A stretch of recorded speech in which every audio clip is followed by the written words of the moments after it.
हम जानते हैं कि किसी भी त्रिभुज का क्षेत्रफल निकालने के लिए हमें उसका आधार और उसकी ऊंचाई पता होना चाहिए।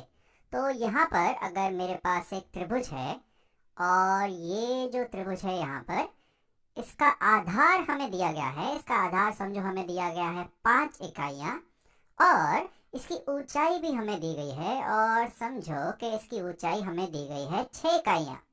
तो इसका जो क्षेत्रफल होता है वो हमें मिलता है क्षेत्रफल बराबर 1/2 गुणा आधार गुणा ऊंचाई।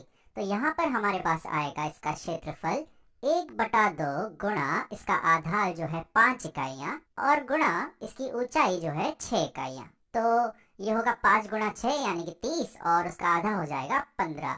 तो इस त्रिभुज का जो क्षेत्रफल है वो है 15 इकाइयाँ। तो ये ऐसे हमें किसी भी त्रिभुज का क्षेत्रफल मिल जाता है। लेकिन क्या होगा अगर हमारे पास किसी त्रिभुज के आधार और ऊंचाई नहीं हो? तो समझो यहाँ पर मैं एक और त्रिभुज ले लेता हूँ।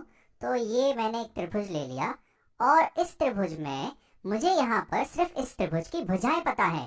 तो समझो ये भुजा हमें पता है A, ये भुजा हमें पता है B और ये भुजा हमें पता है C। और इस त्रिभुज की ऊंचाई हमें नहीं दी गई है और इसके कोई भी कोण भी हमें नहीं दिए गए हैं। तो ऐसी स्थिति में इसका क्षेत्रफल निकालने के लिए हम इस्तेमाल करते हैं हीरों का सूत्र। तो इस वीडियो में हम जानेंगे हीरों के सूत्र के बारे में। तो जब हमें किसी भी त्रिभुज के तीनों भुजाएं दी गई हो तो हीरों के सूत्र से हम उसका क्षेत्रफल निकाल सकते हैं। तो हीरों का सूत्र बताने के पहले मैं तुम्हें एक और चीज बताना चाहता हूँ जो है अर्ध परिमाप।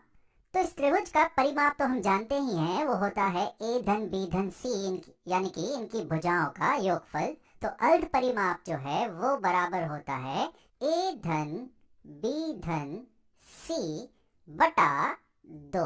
तो ये होता है अर्ध परिमाप और इसे हम दर्शाते हैं चर S से। तो S जो है वो बराबर है A धन B धन C बटा 2 और इसे हम कहते हैं अर्ध परिमाप। अब मैं तुम्हें बताता हूँ कि हीरों का सूत्र क्या है। तो हीरों के सूत्र के अनुसार जो इस त्रिभुज का क्षेत्रफल होता है, वो बराबर होता है वर्गमूल के।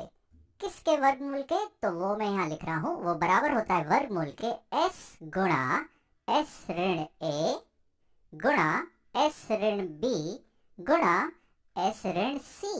तो ये होता है हीरों का सूत्र, जिसके अनुसार अगर हमें किसी भी त्रिभुज की भुजाएं दी गई हो A B C तो हम पहले अर्ध परिमाप निकाल के और फिर हीरों का सूत्र इस्तेमाल करके उसका क्षेत्रफल निकाल सकते हैं। तो चलो मैं एक उदाहरण लेता हूँ। समझो कि हमारे त्रिभुज में हमें ये वाली जो भुजा है वो दी गई है 9 इकाइयाँ और ये वाली भुजा बराबर है 11 इकाइयों के और ये वाली भुजा हमें दी गई है 16 इकाइयाँ।